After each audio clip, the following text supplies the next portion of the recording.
Buenas tardes.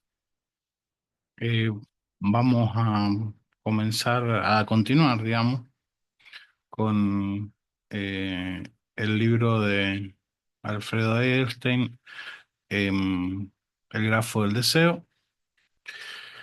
Y este sería, eh, no sé si el cuarto o el quinto encuentro. Habíamos dejado en el capítulo 2 el objeto A y la teoría matemática de grafos y redes. eh, en la página 27 y dice, venía tratando el tema de la continuidad y de la discontinuidad como algo que está presente desde Freud en el psicoanálisis y que da pie a la incorporación de la topología por parte de Lacan al psicoanálisis, ¿no? Dice, estas funciones no atañen solamente a los problemas del cuerpo eh, y en relación con el objeto A. Conocemos la importancia que Lacan le da a la función del corte en la sesión. Es, obviamente, una función de discontinuidad. Claro, cuando se hace un corte en la sesión, es una función de discontinuidad. Corta con el discurso, ¿no?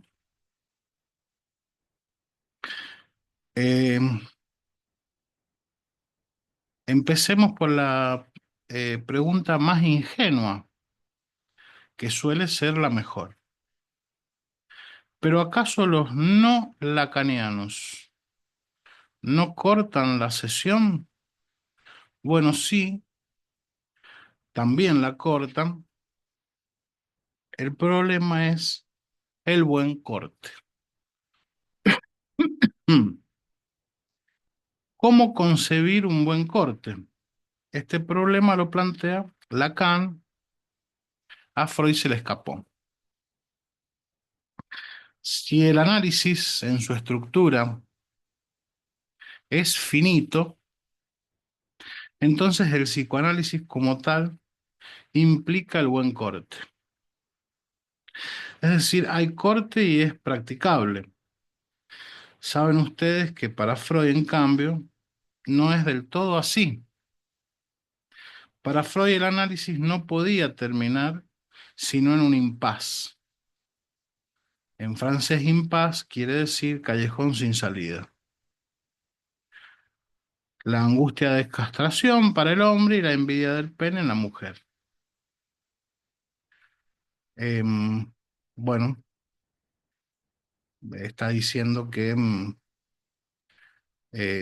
en vez de un corte productivo, un corte, em, sí, sí, productivo, en el em, transcurso del análisis, en la sesión, em, para Freud eh, significaba,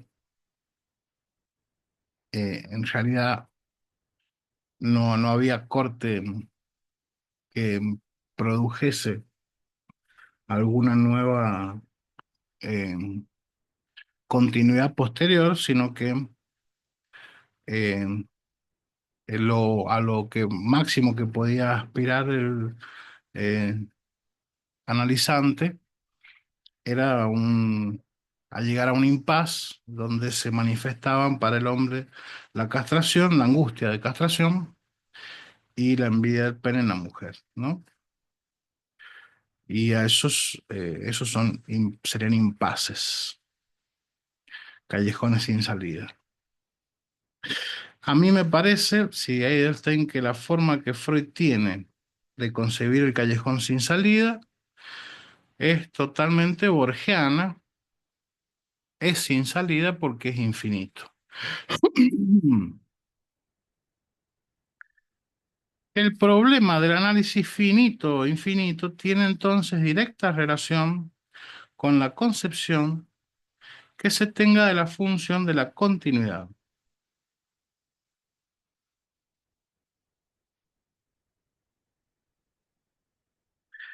Así, en la sesión y así en la estructura misma del análisis, y así también es como Lacan llega a concebir que existe el buen corte para la sesión.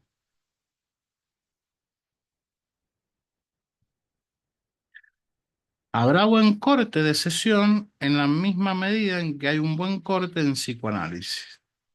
El fin del análisis, que para Freud es infinito, para Lacan tiene un fin, ¿no?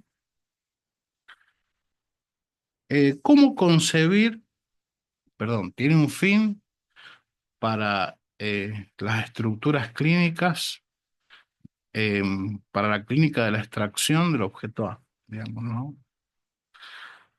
Para casos como la psicosis y otras estructuras, o no estructuras, o A estructuras, eh, el tratamiento es distinto. Ahí no se puede hablar de fin. Pero para la clínica de la extracción del objeto A, hay fin de análisis. ¿Cómo concebir la estructura de esa discontinuidad para saber que estamos en el buen camino? Claro, cómo producir un buen corte, ¿no? Ya dimos algunas definiciones respecto de los grafos. Ahora, para poder responder a esta pregunta, vamos a plantear cuáles son las invariantes de los grafos, es decir, las leyes que los estructuran. Invariantes en los grafos es idéntico a decir leyes que los estructuran, ¿no? Em, Ahí está el estructuralismo a full, ¿no? La primera invariante es que todo grafo debe estar formado por partes conexas. De modo que la estructura mínima, podríamos decir, de un grafo es justamente dos vértices y la arista que los une, tal como en relación phi lo establece. Una relación phi lo establece. Bueno, esto ya veníamos viéndolo, este, no me voy a detener ahí. La segunda invariante es que en todo grafo debe haber un número par de vértices, un número par de vértices de grado impar. Em, a ver, voy a buscar el libro para mostrarles.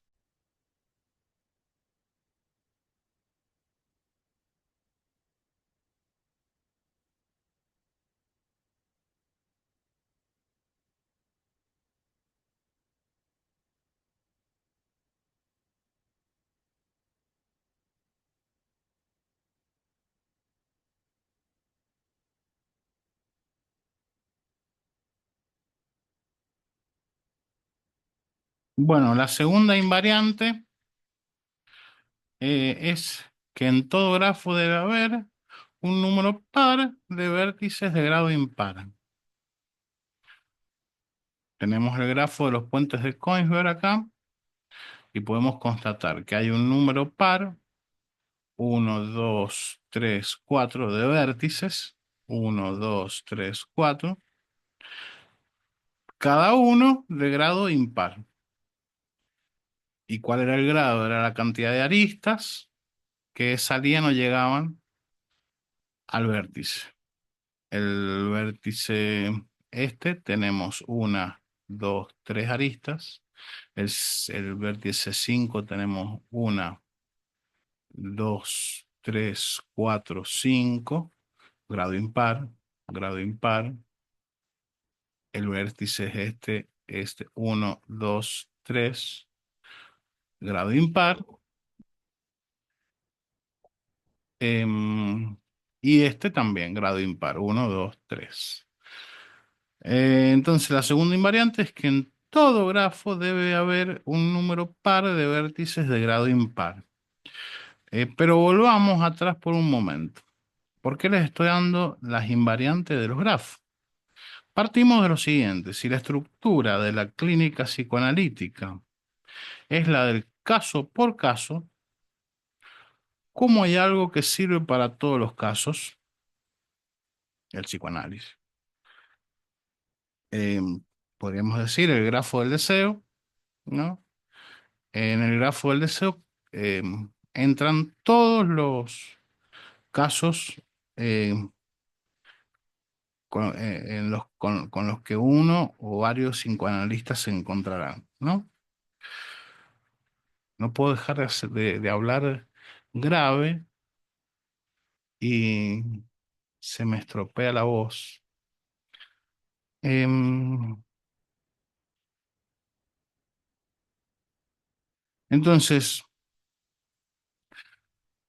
¿por qué les estoy dando las invariantes de los grafos? Si la estructura de la clínica psicoanalítica es la del caso por caso, ¿cómo hay algo que sirve para todos los casos? Yo creo que acá se adelanta, porque em, si el texto es sobre el grafo del deseo, em, no estaría, em, debería haber hecho alguna intro al proponer este tema que me parece que es fantástico, ¿no? Porque em, justamente está diciendo cómo un grafo estructural sirve para abordar todos los casos que se presentan, ¿no? Insisto, todos los casos de la clínica de abstracción del objeto A. Em,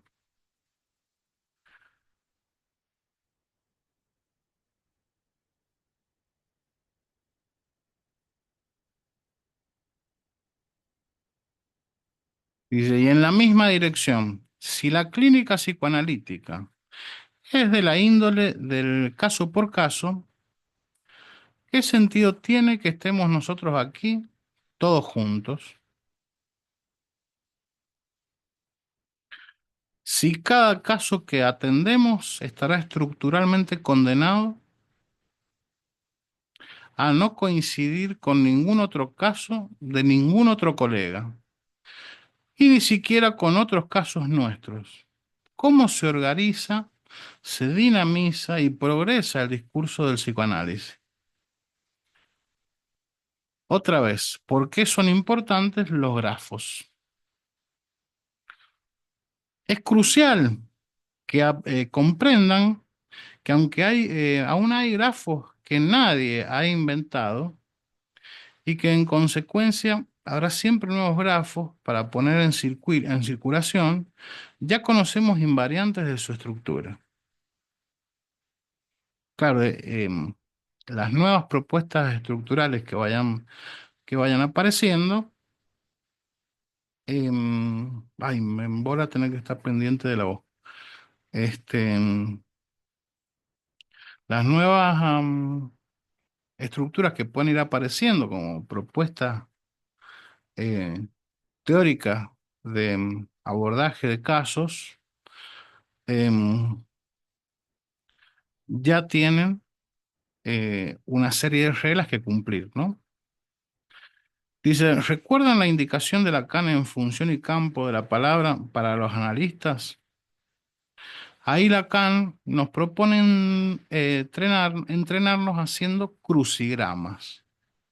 Bueno, en el mismo sentido yo les diría que hagan grafos. De ese modo podrán comprobar, quizás con cierta sorpresa, que estas propiedades estructurales se cumplen siempre, inexorablemente. Todo grafo, cualquiera sea, estará formado por partes conexas y en él habrá siempre un número de par de vértices de grado impar. Explico ahora qué es el grado de un vértice. Se llama grado de un vértice al número de aristas que llegan o salen de él. Analicémoslo en el grafo de los 7 puentes de Kongsberg. La clase pasada yo le puse un número a cada uno de los puentes como nombres para poder identificarlos. Pero para este caso voy a renunciar a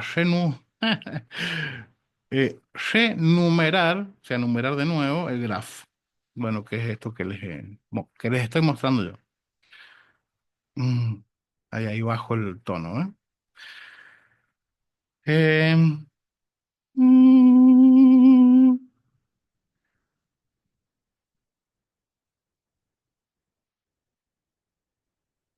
dice, esta vez, este es el esquema 3. Esta vez cada vértice tiene un número y está representado por un círculo. Este número en el vértice indica el grado del vértice. Entonces ya dijimos, el grado tiene que ver con la cantidad de aristas que llegan o salen de él. Aquí le ha puesto el grado 3 porque son 3 las aristas. Una, 2, 3. Aquí ha puesto grado 5, yo conté recién grado 6, 2, 4 y una 5. Me equivoqué recién. Este le ha puesto grado 3, una, 2, 3 y este también tiene grado 3. Em,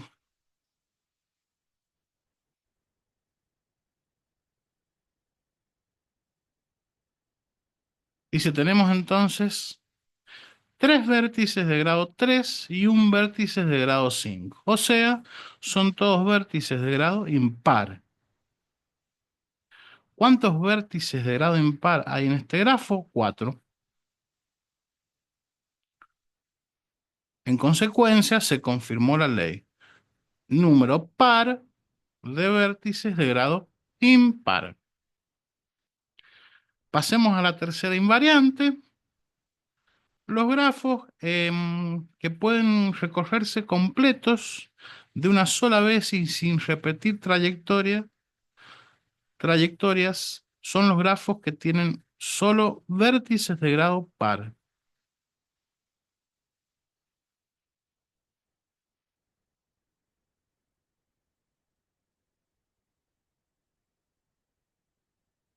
Esta sería la tercera invariante, que los grafos que pueden recorrerse completos de una sola vez y sin repetir trayectorias, eso ya lo habíamos definido, camino, trayectoria, son los grafos que tienen solo vértices de grado par.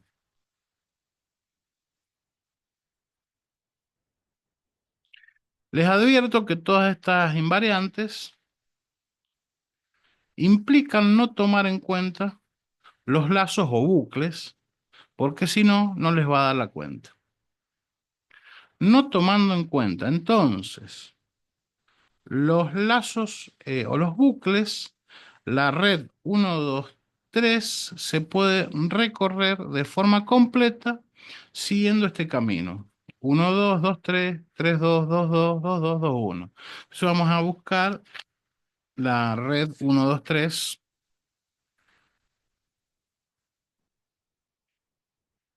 que está en la página 24.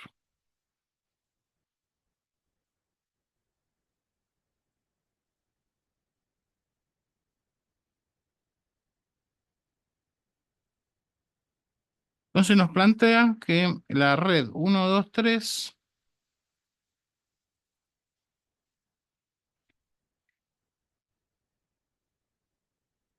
se puede recorrer de forma completa siguiendo este camino.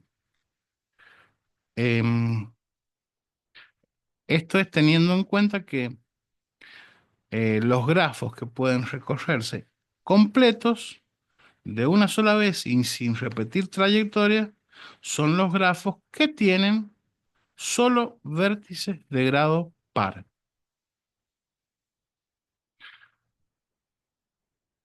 Entonces, si vamos a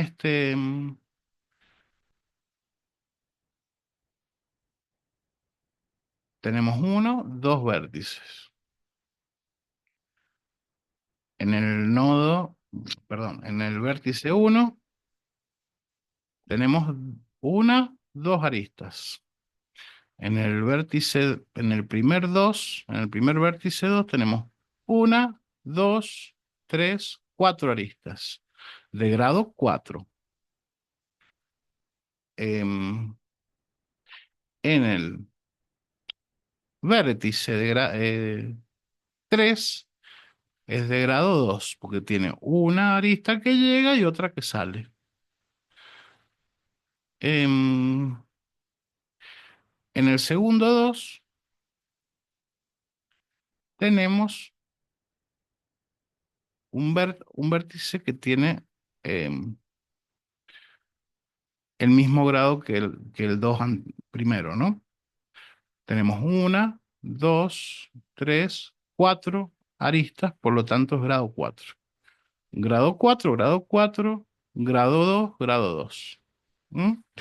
Y nos propone el camino por el cual podemos recorrer de una sola vez, em, de forma completa, la red 1, 2, 3, ¿no? Entonces, yendo de uno a 2, de 2 a 3, de 3 a 2, de 2 a 2, de 2 al otro 2 y de 2 a 1. Y ahí lo hemos recorrido de manera completa.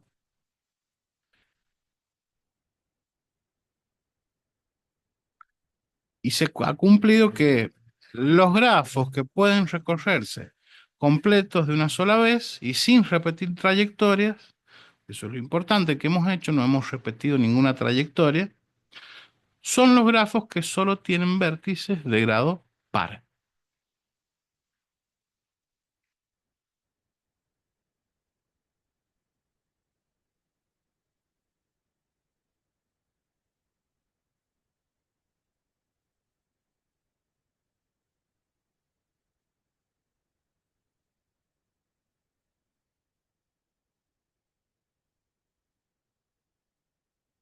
Entonces, sin contar los lazos, tenemos que los vértices de este grafo son todos pares, porque el grafo de los vértices uno y 3 es 2, porque el grado de los vértices uno y 3 es 2 y el grado de los vértices 2 de arriba y 2 de abajo es 4. Vuelve a cumplirse la ley. Acabo de presentar la tercera invariante, pero en rigor es solo una de las formas de esta variante. Existe una salvedad a esta invariante porque también se puede recorrer completos de una sola vez y sin repetir trayectorias, tanto los grafos que tienen solo vértices de grado par como los que tienen dos y solo dos vértices de grado impar. Por eso es que el grafo escolar se podía incluir entre estos. Es un grafo que se caracteriza por tener todos vértices pares, salvo dos que son de grado 3. Para que se pueda recorrer, entonces hay que empezar por uno de los vértices de grado impar y terminar en el otro. Ahora viene la cuarta invariante, y esto es importantísimo. Es que todo grafo se puede realizar en el espacio de 3 dimensiones sin necesidad de cortes. En el caso del grafo escolar, eh, mostremos el grafo escolar, página 19, página 19.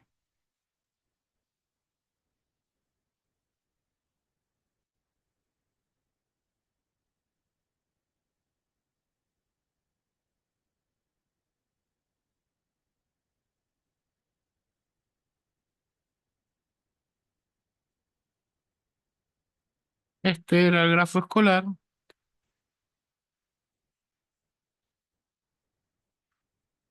Em, en el caso del grafo escolar, por ejemplo, lo que llamamos corte es lo que se produce en el lugar del cruce de las diagonales. Y por eso les propuse la alternativa de hacer pasar a una de esas diagonales por fuera del rectángulo en el segundo diagrama de este grafo. Es, es- esa diagonal la hace pasar por fuera. Hagamos el siguiente ejercicio. Bueno, ahora salimos de el grafo escolar y nos vamos a la página 29 de nuevo.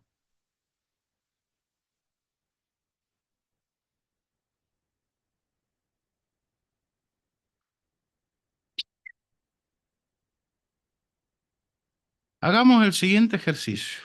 Tres casas vecinas deben ser conectadas a las redes de agua, luz y gas. ¿Se puede hacer una conexión mediante un grafo bidimensional o se requiere de un grafo tridimensional? Digamos casa A, casa B y casa C. Gas es 1, luz es 2 y agua es 3. 1, 2 y 3, casa A, B y C.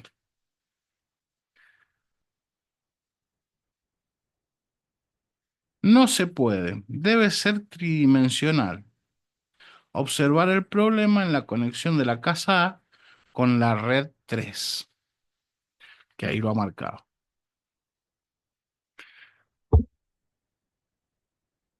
Cuando una de las inconvenientes que se puede presentar es que eh, en este caso, cuando queramos conectar em,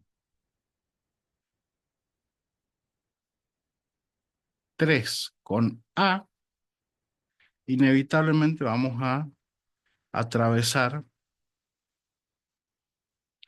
em, la conexión que va de 2 a B, eh, y por lo tanto vamos a necesitar un plano tridimensional y no este, bidimensional, ¿no? Dice, ahora, ¿el grafo del deseo es bidimensional o es tridimensional? Estas preguntas las hago para que luego ustedes analicen el grafo de Lacan, que da cuenta de la estructura del sujeto del inconsciente. Otra digresión. Vamos a trabajar la estructura.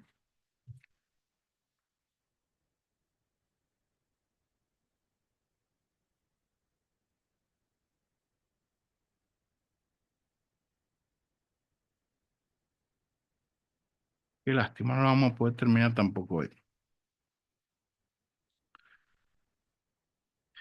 Otra dirección. Vamos a trabajar la estructura de dos esquemas freudianos. El de la primera vez, la red de neuronas. Hoy vamos a sumarle el trabajo sobre el esquema del peine, de la interpretación de los sueños, y sobre el esquema del huevo, que está en el yo y el ello. Así habremos recorrido los tres esquemas más importantes de Freud: la red neuronal, el esquema del peine y el huevo em, de la tercera tópica, de la segunda tópica. Em,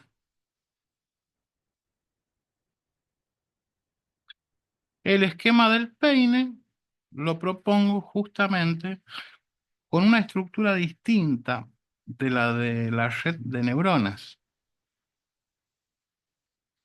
Del esquema del peine yo hice este grafo, que es un grafo orientado, que es un grafo orientado.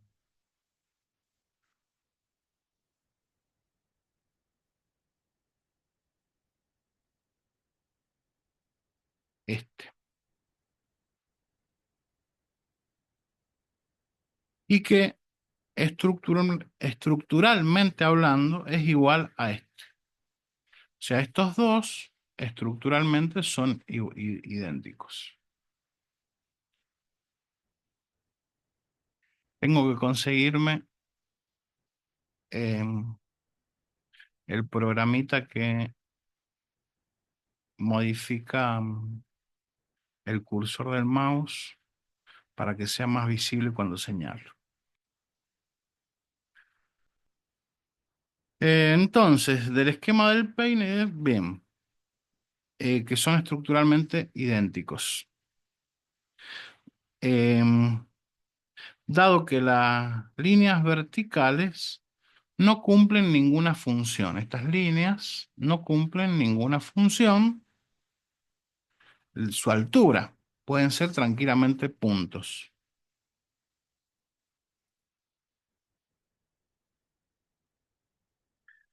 Solamente se recorre de izquierda a derecha, tal como nosotros escribimos.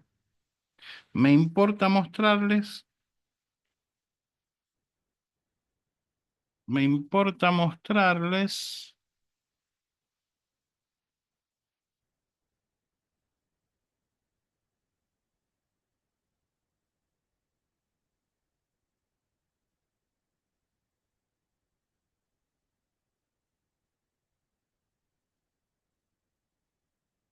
que la estructura de red que hace falta tomar en cuenta en psicoanálisis no puede ser la que está en juego en el esquema del peine.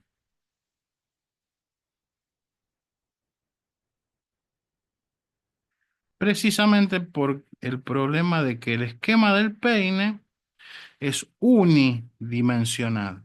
Claro, es una línea, es lineal. Y la línea tiene una sola dimensión. Para trabajar la estructura del sujeto del inconsciente necesitamos una estructura bidimensional. Por eso el grafo del deseo es bidimensional, ¿no? Por eso propongo poner los dos esquemas freudianos, la red de neuronas bien investida y el esquema del peine. Recuerden que Freud plantea el esquema del peine en el capítulo sobre la regresión onírica y que justamente no se la puede representar en el esquema unidireccional que da cuenta del funcionamiento del aparato psíquico.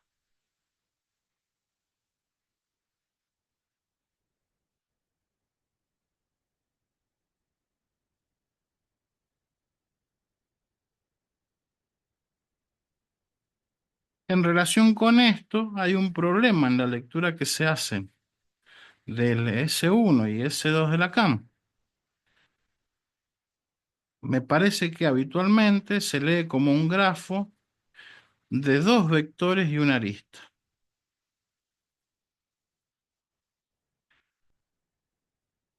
En el contexto del 1-2, pensamos que para la segunda S, sea S2, debe antes haberse tomado efectivamente en cuenta la otra S como S1.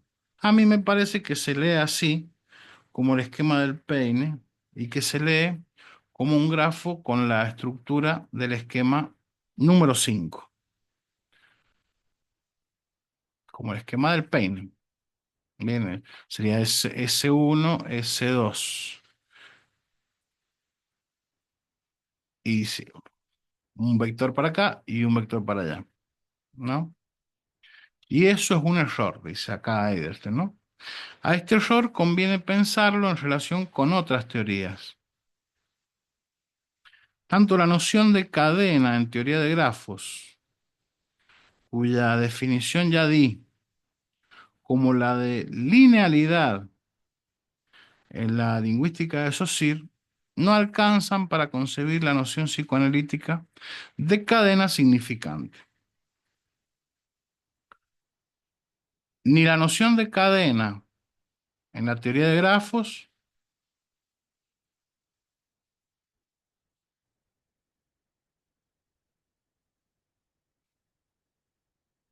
ni la noción de linealidad en la lingüística de Saussure, ninguna de esas dos alcanzan eh, para definir qué es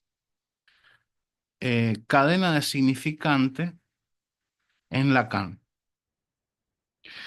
En teoría matemática de grafos, la noción de cadena exige que cada vértice em,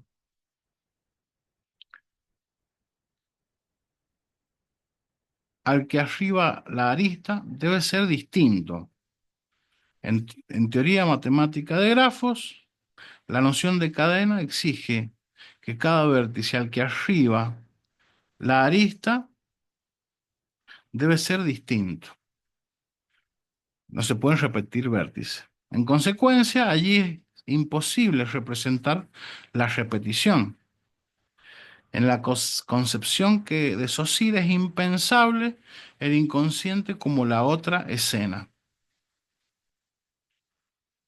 Claro, porque para Saussure todo está presente de manera consciente en cada instante, digamos, ¿no? La noción saussuriana de linealidad es criticada por Jacobson como un prejuicio del maestro ginebrino.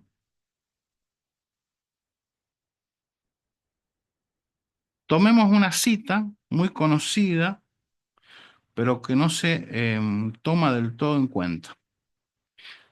Está en la instancia de la letra, página 481 de los escritos, y dice Lacan ahí, cita de Lacan, con las leyes de un orden cerrado se afirma la necesidad del sustrato topológico del que el término cadena significante del que yo hago uso comúnmente da una aproximación. Repito, con las leyes de un orden cerrado se afirma la necesidad del sustrato topológico del que el término cadena significante del que yo hago uso comúnmente da una aproximación. La noción de cadena significante de Lacan requiere un apoyo topológico. La noción lacaniana de cadena significante no es igual a la general ni a la de la teoría matemática de grafos. Es la de él, y así la define. Anillos cuyo collar se sella en el anillo de otro collar hecho de anillos. Encontré hace mucho tiempo una representación en 3D hecha, un videito en YouTube que efectivamente em, se ajustaba a esta definición y no se las puedo mostrar porque se me perdió. Nunca más la volví a hallar. Son esas cosas de la falta, ¿no? Que siempre lo que falta es lo mejor. Bien, agrego dos aclaraciones para volver más evidente el problema. Bueno, hago una pausita y veo.